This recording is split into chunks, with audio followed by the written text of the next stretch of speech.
साथीहरुलाई happy new year. Blog post गर्नुलाई यति गाह्रो हुन्छ नि। That is for brand cutting. Hello साथीहरु, सेवा welcome back to my YouTube channel. I hope हजुर सबैजना सन्चै हुनुहुन्छ होला। म पनि एकदम सन्चै छु, आरामै छु। एन्ड सबैजना गुड मर्निङ पनि। मैले चाहिँ बिहान ब्लग स्टार्ट गर्दैछु, बिहान भन्दा नि खानासाना बनाएर। अनि अहिले चाहिँ कन्टेन्ट छ। म गाउँ आएको छु नि त। अब गाउँ आएपछि त कन्टेन्ट त जहाँ पनि भेटिन्छ नि त। अनि कन्टेन्ट छ। अनि हिजो पनि मैले भ्लग बनाएको छु। त्यो भ्लग चाहिँ म यसपछि एड गर्छु गर्नलाई चाहिँ। अनि त्यही हो साथीहरू, खाना सब्जी बनाएँ ओरे अनि अल्छी लाग्यो के गरौँ भएर। अनि यहाँ चाहिँ एउटा कुरा क्या, मैले हिजो 5 MB तानेको होइन, 5 GB sorry MB भनेछु, 5 GB data तानेको यो 7 दिनको लागि भनेर मैले हिजै सकेँ साथीहरू, हिजै। अनि भ्लग पोस्ट के हुँदैछ मेरो, अनि भ्लग पोस्ट गर्नुलाई यति गाह्रो हुन्छ नि। नेट नचलेर वाक्क भयो क्या हिजो। म बिहान त्यस्तै भ्लग पोस्ट गर्नुलाई मैले MB तानेको थिएँ। लास्ट अब त बेलुका त MB त सकिदिँदा क्या। त्यही हो साथीहरू, नेट चाहिँ चल्नु गाह्रो छ। कोही बेला चल्छ, नत्र खासै चल्दैन। घरमा त्यही हो। धन्न मेरो एनटिसीको सिम छ र एनसलको त झन् चल्दैन। त्यही भन्दै म अनि मेरो ब्याकग्राउन्डमा हेर्न सक्नुहुन्छ, तपाईँहरूलाई थाहा छ होला। यो ढोका हो, माथि पेलङ्गो। यो ढोकामा चाहिँ हामीले मल बोक्नुपर्छ, पानी बोक्नुपर्छ, दाउरा बोक्नुपर्छ, घाँस बोक्नुपर्छ भनिराख्नु पर्दैन होला हजुरहरूलाई। कसैले बुझ्नुहुन्छ नि हो। अब सहर बजारमा बस्नु भएकोहरूले चाहिँ अलिक बुझ्नुहुन्न, गाउँ ठाउँमा बस्नुहुनेले त सबले बुझिदिइहाल्नुहुन्छ होइन। त्यही हो, के भन्नुहरू त अल्छी लाग्यो।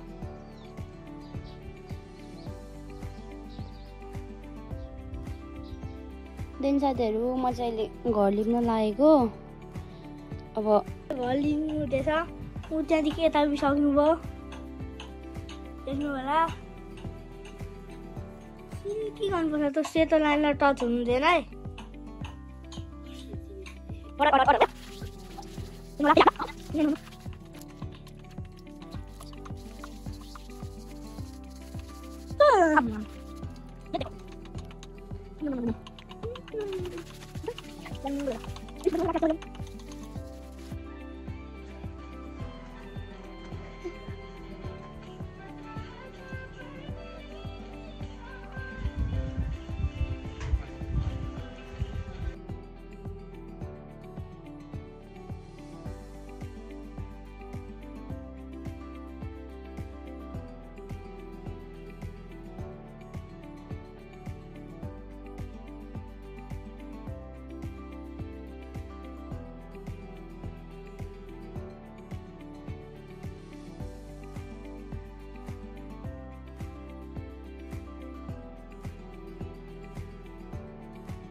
रातोको भागहरू चाहिँ सबै सकिसक्यो। अब कालो यता यहाँ लिप्नु पर्ने हुन्छ कालो। अब म फेरि लिप्छु साथीहरू। म चाहिँ यहाँ थकित भएर के भनेर अरू त फेरि लिप्छु ल।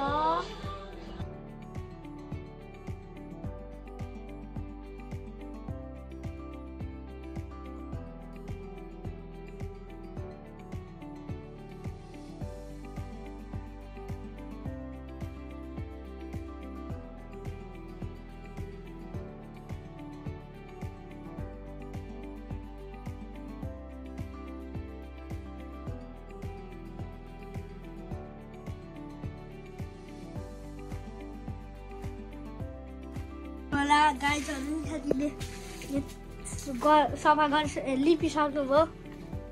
यहाँदेखि यहाँसम्म, यहाँदेखि माथिसम्म यहाँदेखि अन्त यतादेखि सुरु फर्स्टमा हामीलाई यहाँ चढ्नु दिनु यहाँदेखि सुरु अनि यहाँ चाहिँ छ अनि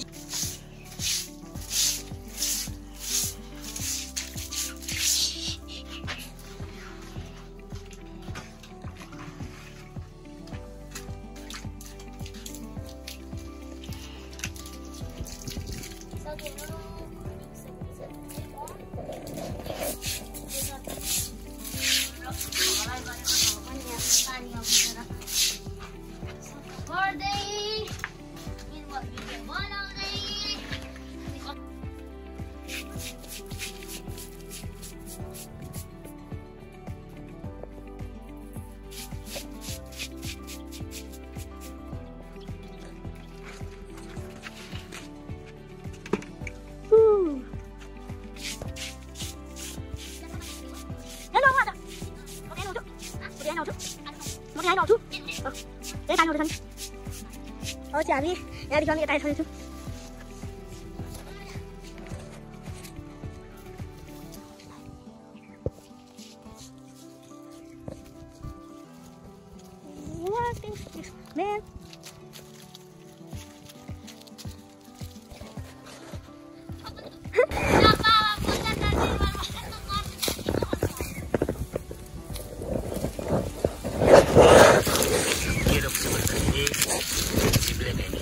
चिप्ले भेटेको रोपाइ हुँदैछ हेर्नुहोस् गाइड्सहरू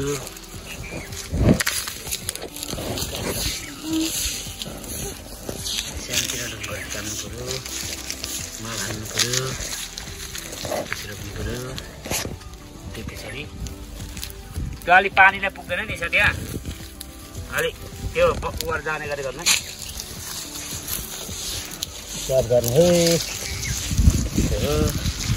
फाइनली साथीहरू सबै काम सकिसके घर लिप्नुदेखि लिएर यहाँ घर सफा गर्नु सब टाकटुक सके अब चाहिँ हामी खाजा बनाएर खान्छौँ यिनीहरू मान्छे बाहिर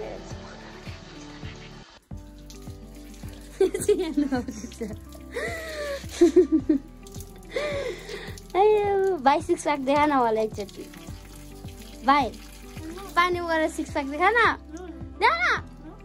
उसको सिक्स प्याक गरे पुरै पेट फुलाएर देखाउँछ मलाई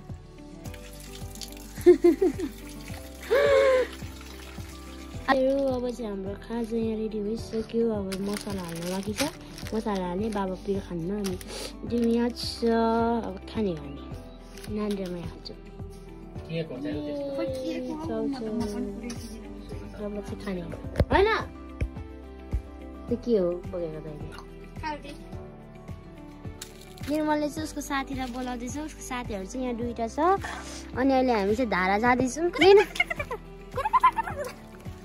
अनि निर्मलले लगाएको भेष चाहिँ कसको भेष हो ए बाबाको भेष हो अब निर्मलले बाबालाई भेट्नु लाग्यो अब यता चाहिँ हामीले भोलि बिहानबाट मल्चिङ गर्नुपर्ने रे साथीहरू यहाँ माथिसम्म टोक्ला अनि यहाँ माथि बारीसम्म गर्नुपर्ने त्यो बारदेखि रहेछ नि त्यहाँसम्म अनि हामी चाहिँ लुगा धुनु नुहाउनु अब खाजासाजा खाइहाल्यौँ लुक द्याट इज फर बिहान कटिङ बाबाले कटिङ अनि स्कुलमा गएपछि फेरि सरहरूले कटिङ यस्तो खाले चाहिँ अहिले चाहिँ बेलुका दिउँसोको 4:30 भइसक्यो अब चाहिँ म चाहिँ नुहाउन आएको सबै घरको काम सके ओरेर नुहाउन आएको कस्तो भइरहेछ सिक अरू भन्दा नि यो गरेर क्या घर लिपेर सबै हेर्नु न लुगाको हालत यस्तो भइरहेछ खतरा हो नि त फेरि खतरा अब हाम्रो धारा देखाउँछु तपाईँहरूलाई घरमा पानी आउँदैछ तर घरमा अल्छी लाग्यो यहाँको जस्तो हुँदैन नि त यहाँ त ठुलो पानी आउँछ घरलाई नुहाउन मजा आउँछ प्लिज ल गाई खाने पानी ठाउँ फाल्टै छ नि म हजुरलाई देखाउँछु यसले ढाँट्दैछ गाई गोरुले पानी खाने ट्याङ्की भनेको चाहिँ यहाँनिर खान्छ क्या जमेको पानी यो चाहिँ नयाँ धारा हो हाम्रो यो बनेको भयो होला 2-3 वर्ष समथिङ अनि हामी चाहिँ पहिल्यैदेखि पहिला देखिको चलाउनु धारे चाहिँ यता हो यो चाहिँ यसरी निर्मल छिटो यहाँ चाहिँ यत्रो पानी आउँछ यहाँनिर ठुलो पानी आउँछ अनि यसो यो पानीमा नुहाउनु पर्ने हुन्छ अगाडि नै ल्याउने हो त यहाँ पनि छ पानी त सफा गरेर ट्याङ्की मम्मी जाडो भयो गाई अहिले चाहिँ हामी धारामा अघि आइपुगिरहेको थियौँ अनि साइड चाहिँ आधी भ्लग बनाउनु गएको थियो यो चाहिँ अहिले दिएको पुरा भ्लग यहाँदेखि यो ठाउँदेखि पनि पानी आउँछ तर यहाँ आयो पाइपदेखि चाहिँ पन्ध्र त्यो देख्नु न त्यो धारा त्यो बास भएको ठाउँमा त्यहाँदेखि तानेर ल्याउनुपर्छ यहाँ और होगा सही ओके छ अघि नै नुहाएको अहिले म नुहाउनु पर्दैन साथीले चाहिँ जाडो हुन्छ अब नि जाडो हुन्छ नि अब नि बाबा हुन्छ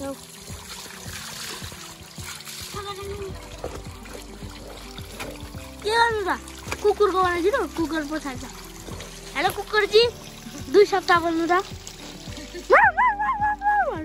मैले चाहिँ लुगा धुइसकेँ अब चाहिँ म यस्तो फोरी देख्दैछु नि अब म चाहिँ डाइरेक्ट तपाईँहरूलाई भेट्नेछु म नुहाएर बाई बाई साथीहरू अहिले चाहिँ म तपाईँहरूलाई नुहाएर भेट्छु भनेको थिएँ नि साथीहरू अहिले चाहिँ म नुहाएर पनि घर आइसकेर पनि मैले चाहिँ माथि हेर्नु सक्नुहुन्छ कपडा पनि सुकाइसकेँ साथीहरू तर कस्तो जाडो भयो क्या नुहाउनुलाई त ठन्डी हे बेलुका भइसक्यो नि त बेलुका 5-6:30 भइसक्यो अनि कस्तो जाडो थियो होइन साथीहरू अब चाहिँ खाना बनाउनु पर्ने हुन्छ खोइ भाउजू आएर अझ पनि टाँकेटिमा जाने कुरा थियो खोइ आँखा छिन्काइ तिमीलाई फकाउला भनेर टिकटक बनाउँछु ल साथीहरू म के भन्न चाहन्छु भने आज चाहिँ हाम्रो घरमा मल्चिङ गर्ने हो खोर्सानी रोप्नको लागि अनि त्यही हो कस्तो राम्रो देखेको बारमा साइडमा बार देखेको त त्यही हो साथीहरू मैले भ्लग पोस्ट गर्दाखेरि चाहिँ न्यु इयर भइसकेको हुन्छ त्यही कारणले मैले चाहिँ अहिले नै तपाईँहरूलाई सबैजना मेरो युट्युब फ्यामिलीहरूलाई ह्याप्पी न्यु इयर एक्लै कराउनु मजै छ नि happy new year all of you bye है साथीहरू अहिले चाहिँ हामी चाहिँ बाबालाई जाँड लिएर आइदिएँ मैले चाहिँ अनि यहाँ चाहिँ मकै छर्नु हुँदैछ आया झन्डै लड्यो छ्या अनि यहाँदेखि 3 कान्ला चाहिँ मल्चिङ यो साथीहरू अहिले चाहिँ म छेउ यो फर्सीको बिहा रोप्दैछु फर्सी फल्छ बाबा जोत्दैछ फुपू उता निर्मल यहाँ के गरेको नि यसरी नि कोही जोत्छ मेरो आवाज आउन सक्छ नि त यहाँ हो तँलाई यहाँ गीत भर्नुपर्छ हौ नथिच न त्यसरी थिचेर त मरिहाल्छ नि गोरु यो चाहिँ हाम्रो घरमा फलेको आलु है अब चाहिँ हाम्रो मल्चिङ यहीसम्म अब सकिन्छ सकिन्न पो लाग्यो अब त ल